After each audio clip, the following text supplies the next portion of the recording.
The President of the United States has restraints placed on him by the Constitution. But what if he decides to cast off those restraints? What would happen?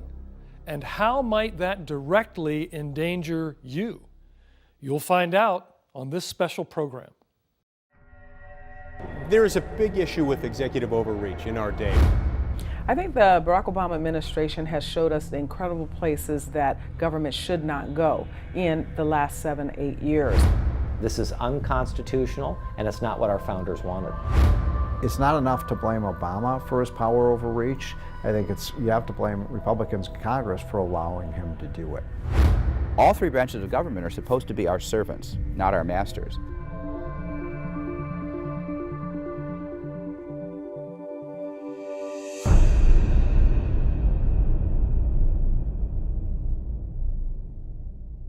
It's true that all presidents have issued executive orders. But what happens when those orders become illegal fiats, bypassing the Constitution and the elected representatives of the people? Well, that is exactly what is happening in our own day under President Barack Obama. On today's program, we'll show you some of the ways the president is overruling your will, expressed through your legislators, and substituting his own, and how that is endangering the nation. As we begin, our own Dr. Jerry Newcomb focuses on the heart of the problem.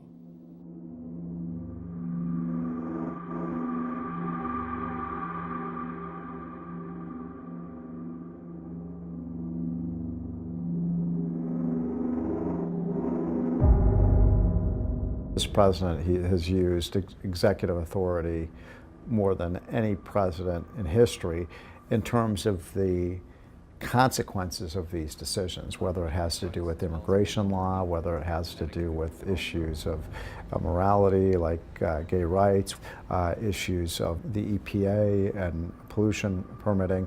All of these things, he's basically pulled an end run around Congress and decided himself through his executive agencies what the law of the land is going to be. This tyranny that we've seen from an executive level is unprecedented, and I think it surprised many Americans who thought that Barack Obama, when he said transform our country, was actually going to unify us racially. There are many that are taken aback, including in the black community, who help support him. A third of African Americans poll that they are evangelical and conservative. They're not feeling this very well, what he has done to transform this country to be a secular socialist state. If there's one doctrine the Founding Fathers of America seem to agree upon, it's one revealed in the Bible and proven by all of history, that man is a sinner. Therefore, power was to be separated into three distinct branches of government. As James Madison, a key architect of the Constitution, once put it, all men having power ought to be distrusted. Every school child knows there are three branches of government. It was one of the great wonders of our founding fathers to have that checks and balances. For the last 7 years, we've had an administration in Washington that believes the three branches of government are the president, his pen, and his telephone. I've got a pen and I've got a phone, and I can use that pen to sign executive orders and take executive actions and administrative actions that move the ball forward. This has been one of the markers of this administration, a disrespect for the three branches of government and a belief that in America we can have essentially somebody acting like their king instead of acting like they're the President of the United States. There is a big issue with executive overreach in our day. We have a system of government where under the Constitution we have three separate branches, and the legislative branch is supposed to make the laws, the executive branch is supposed to enforce them, the judicial branch is supposed to interpret them. Right now we've got the executive branch actually making most of our laws and doing so to the detriment of the American people, locking them out of the process. This president has basically said, if I can't get Congress to pass a law that I want, whether it's dealing with immigration, whether it's something with Obamacare, if it's regulations dealing with the Environmental Protection Agency, then I'll just go in and basically have my folks at those different agencies enact the law on their own. That is not constitutional. Recently, the Obama administration has come down hard on the state of North Carolina, threatening to withdraw millions of dollars in federal funding. Why? Because that state opposes the open bathroom policy for transgenders favored by this administration. The people of North Carolina and Mississippi are wonderful people. I also think that the laws that have been passed there are wrong when it comes to respecting the equal rights of all people, regardless of sexual orientation, whether they're transgender or gay or lesbian.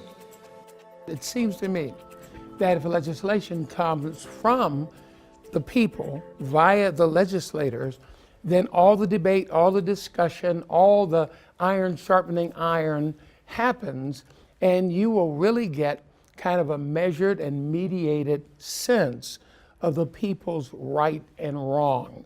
That's what laws really are. They are the moral judgments of a society distilled down into edicts we call laws. And so whenever we have a president that is overreaching, then he's circumventing this process. Presidents have the right to sign executive orders, and every president has done so, and some more than others. The question is, do you do it within the realm of what the Constitution says are your rights as an executive? And I would argue that President Obama has overstepped those bounds. He's gone out and not just said, here's how I interpret something, but I actually want to change a law. That's happened with Obamacare over 20 some odd different times. Whereas if you want to change what's in the law, you're supposed to go back to Congress and alter it, amend it. That's called amending the legislation.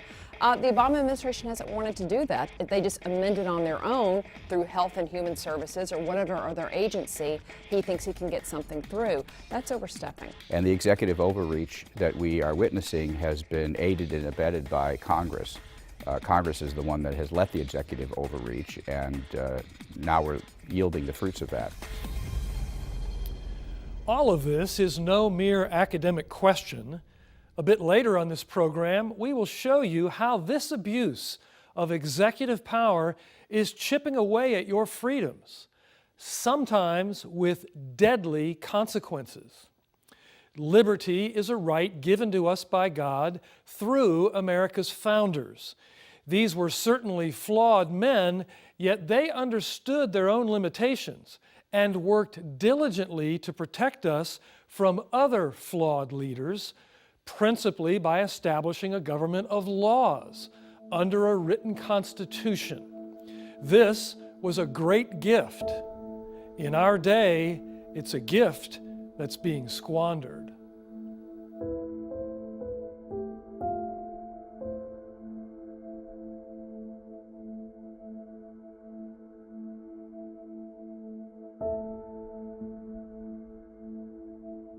The Founding Fathers of America were very careful to separate the power. They knew that man was basically sinful, and so they didn't want the power in America to concentrate in any one hand or a small minority of people, an oligarchy, if you will. Well, human nature has not changed. Human nature is the idea that people basically pursue their self-interest even if that interest is adverse to the rights of their fellow citizens or adverse to the public interest.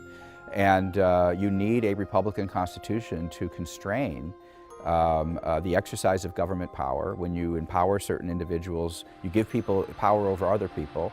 They may actually serve their own interest or the interest of their cronies and buddies rather than the interest of the public, and you need a Republican Constitution to rein that in, and our founders understood human nature. They devised a text of a Constitution, a structure that would be very effective at combating that. The Constitution is far from perfect, as were its creators, but they recognized there would be the need to amend it from time to time through the consent of we the people. The problem, critics note, is when it is unofficially amended from time to time in ways that bypass we the people.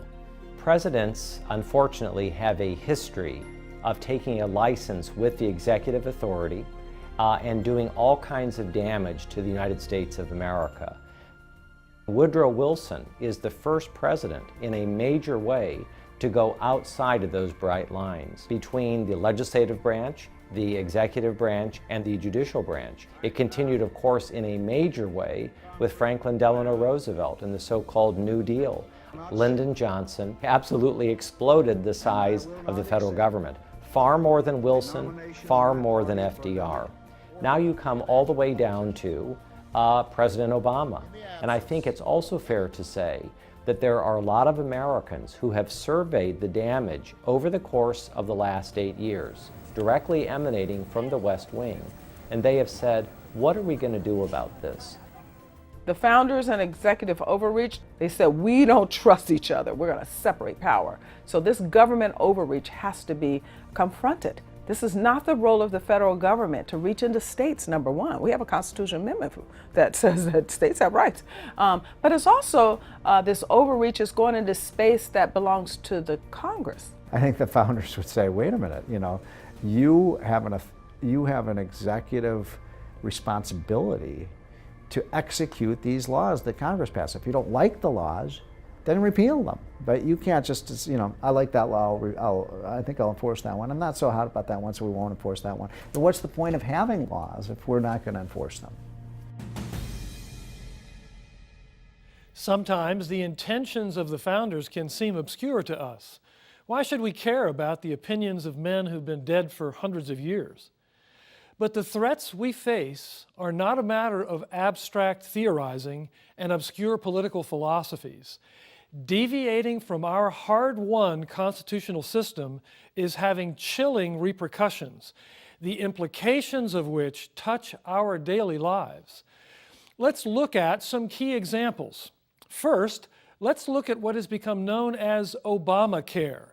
This healthcare plan was enacted as legislation, but only because the president made a pledge that it would not cover abortion. So what actually happened to that promise? Here's Dr. Jerry Newcomb. Under our plan, no federal dollars will be used to fund abortions, and federal conscience laws will remain in place. In March 2010, President Obama signed into law his signature piece of legislation, the so-called Affordable Care Act, otherwise known as Obamacare, whereby the government would now control approximately 20% of the economy, including our national health care. Who should live? Who should die?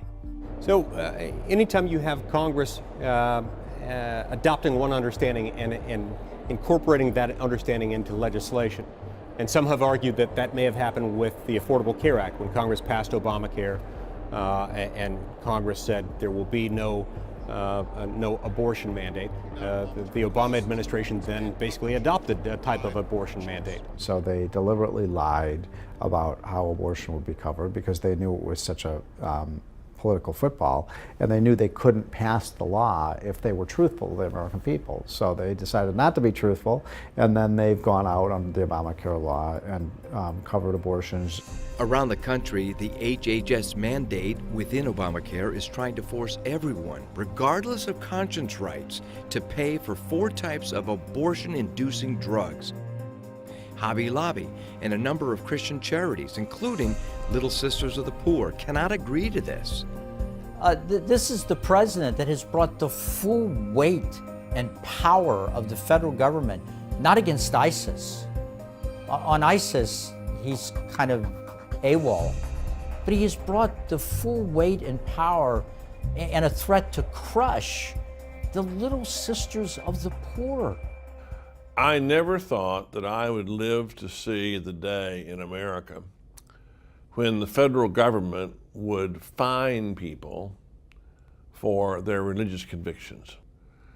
The idea that the federal government would come in and try to force the Little Sisters of the Poor to a group of nuns to pay for contraception and pay for abortifacients and sterilization in their health care insurance is grotesque. Never before in the history of America have we told religious organizations like Little Sisters of the Poor, you can do what your God-given call and mission is, so long as you participate in human genocide. In May 2016, the Supreme Court decided to duck the real merits of the issue, but at least this gave the Little Sisters of the Poor a temporary reprieve. The court ruled on that and ruled unanimously that the government had conceded after argument that there were ways in which insurance could be provided to employees without requiring any complicity by the Little Sisters of the Poor. Congress has been in the habit of delegating lawmaking power to the executive branch. So we've got to get back out of the habit. One of the things that will require is for Congress to be more precise in the way it words things, and for Congress to be more aggressive about withholding funding from programs with which it disagrees. As you've seen, freedom has been curtailed and the voice of the people ignored through executive overreach. But there's one area in which it has turned deadly. The issue of illegal immigration has now become perhaps the most controversial in the nation. Nevertheless, this president has pursued his own course of action despite our elected representatives, sometimes with tragic results. Our own John Rabe has more. We need to reform this immigration system so we are a nation of laws and we are a nation of immigrants. And at minimum, we should be able to get DREAM Act done. The so-called DREAM Act has been considered and rejected by the people's representatives in Congress numerous times. Critics of the act say that it would essentially grant amnesty to millions of undocumented aliens in America today. Effective immediately, the Department of Homeland Security is taking steps to lift the shadow of deportation from these young people. So on the DREAM Act, this is something that Congress has continually denied, which is basically to say that people who've lived in the United States for a certain number of years can become legal citizens of this country. And then Obama just issued an executive order saying they can. And for Obama to take this power without any consent from Congress, in my opinion, is unconstitutional, and the courts have said so. In 2016, the Supreme Court let stand a lower court ruling blocking President Obama's order protecting 5 million illegal immigrants from deportation. What was unaffected by today's ruling or lack of a ruling is the enforcement priorities that we've put in place. In the past 4 years, those enforcement priorities have resulted in a 45% drop in deportations by the United States Immigration and Customs Enforcement, or ICE. In 2015, ICE released over 19,000 criminal aliens from its custody who had over 64,000 convictions, including more than 8,000 violent convictions and 208 homicide convictions. Research has indicated that in about the last 4 or 5 years, there are 86,000 immigrants convicted in state or federal courts of aggravated crimes defined under the Immigration Code who are received by ICE, and something happens with the deportation and they are ultimately released back into society.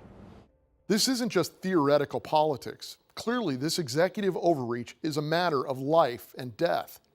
In Norwich, Connecticut, Wendy Hartling remembers the last time she heard from her 25-year-old daughter, Casey. She texted or called me every single solitary day. Not one day would go by that we didn't speak or see each other. And even the night before, she had texted me, good night, I love you, Mom. And I said, I love you too. And that's the last thing. I'm glad that was the last thing, that we text to each other. That was on June 15th, 2015. The next day, a detective from the Norwich Police Department broke the news to Wendy. As soon as he said, this is the hardest part of our job, I knew what he was going to tell me. And so I probably can't even think of the words that he told me. It's just the fact that he told me that my daughter had been murdered. She was stabbed over 15 times, right through her vertebrae. It killed me, because I know she suffered. There was no way she didn't suffer. Jean-Jacques, who killed Casey Chadwick, had been convicted of an aggravated crime defined under the Immigration Code and was supposed to be detained and deported by Immigration and Customs Enforcement, ICE.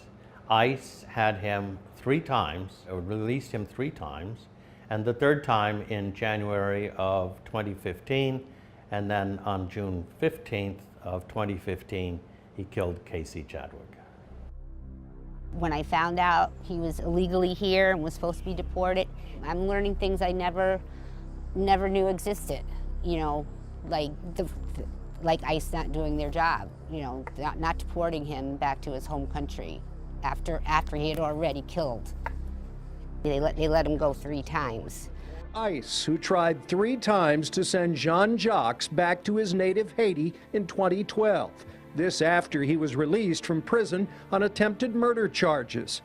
Jean-Jacques went to trial on the charge of murder, and after a 2-week trial with overwhelming evidence, was convicted of murder and then sentenced to a life term in Connecticut prisons. Wendy Hartling testified before a congressional committee. She was just a very caring, loving, 25-year-old beautiful girl with her whole life ahead of her, and now she's gone. So I was sitting next to a father who had lost his daughter the day after she graduated from college. It's scary to know how much this happens across the United States. It's very scary. This executive overreach has resulted in a failure to protect our borders, to enforce our immigration laws, and to deport criminals. This despite the fact that the Constitution specifically calls upon the president to, quote, take care that the laws be faithfully executed, unquote.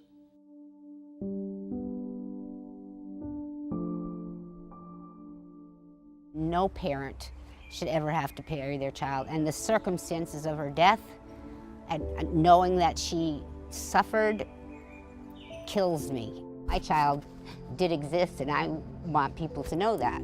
She existed, she was here, and she should still be here.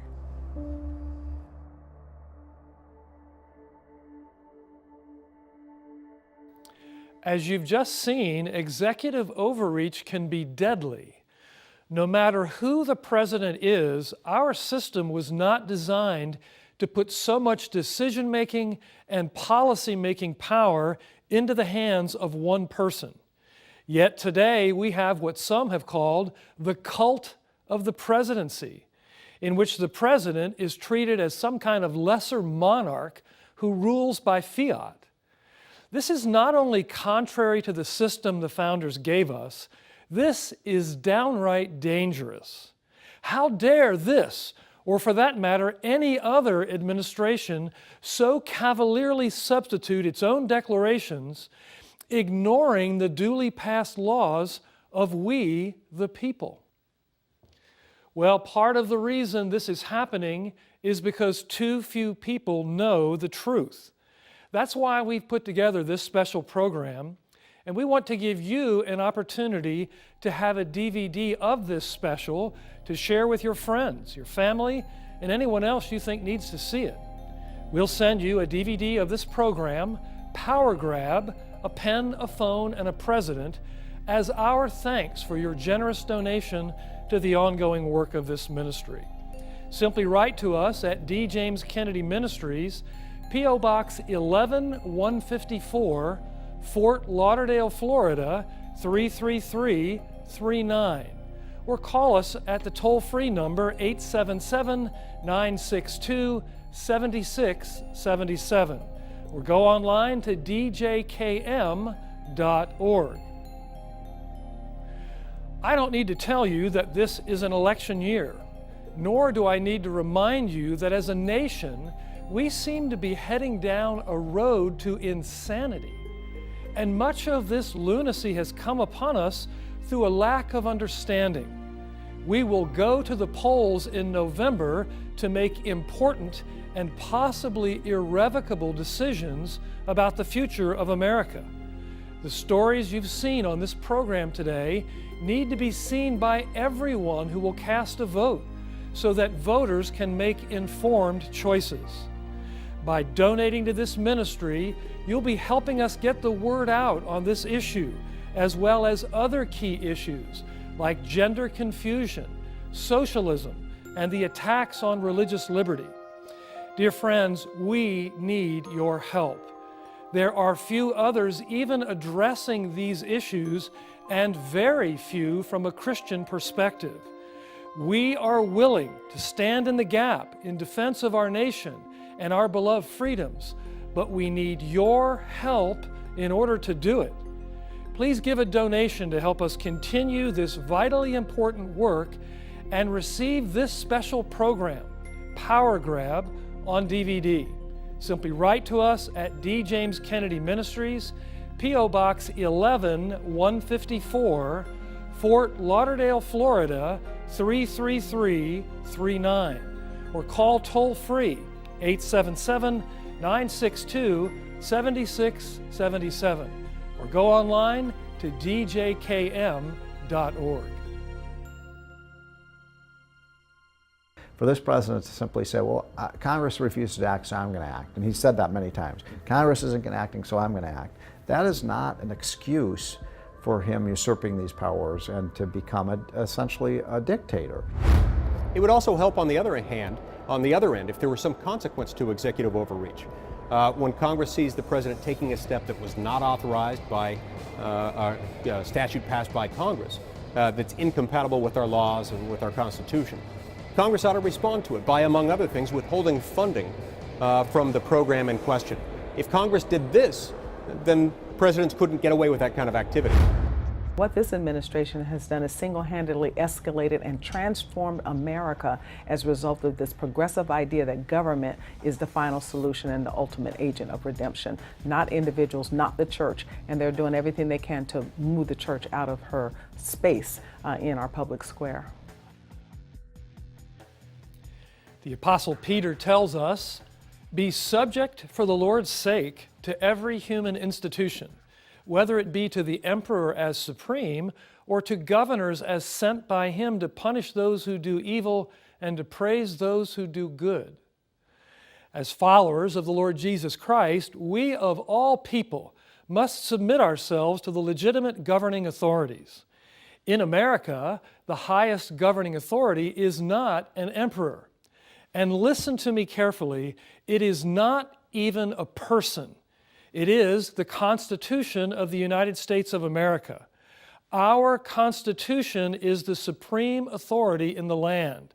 And under that Constitution, any president seeking to impose his will on the nation is abusing his office and exercising illegitimate power.